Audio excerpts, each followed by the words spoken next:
लाडकी बहीण योजनेच्या e KYC संदर्भातील सर्व प्रश्नांची उत्तरे तुम्हाला या रीलमध्ये देणार आहे, त्यामुळे रील शेवटपर्यंत पाहायची आहे, शेअर आणि फॉलो देखील करायचा आहे। तर पहिला प्रश्न, लाडक्या बहिणींची ई केवायसी कोणी कोणी करायची? तर सर्वांनी, ज्यांनी ज्यांनी या योजनेचा फॉर्म भरला आहे, ज्यांचे पैसे बंद झाले त्यांनी, ज्यांचे पैसे चालू आहेत त्या सर्वांनी ई केवायसी करायची आहे।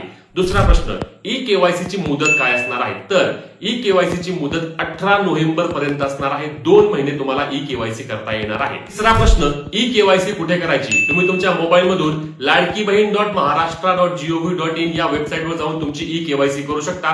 तुम्ही नारी शक्तीवरून फॉर्म भरलेला असू द्या, ऑफलाईन भरलेला असू द्या, वेबसाईटवरून भरलेला असू द्या, तरी देखील तुमची ई केवायसी पूर्ण होणार आहे। चौथा प्रश्न, कागदपत्र कोणती लागणार? तर महिलेचे आधार कार्ड आणि तिच्या पतीचे किंवा वडिलांचे आधार कार्ड। हे कसे ठरवायचे?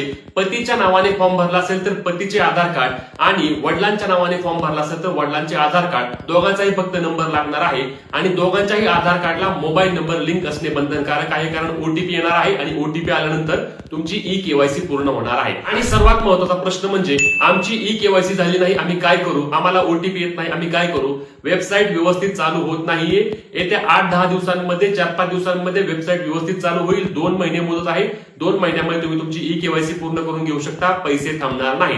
त्यामुळे ही महत्त्वाची रील शेअर करायला, तुमचे प्रश्न कमेंटमध्ये विचारायला आणि फॉलो करायला विसरू नका। जय महाराष्ट्र।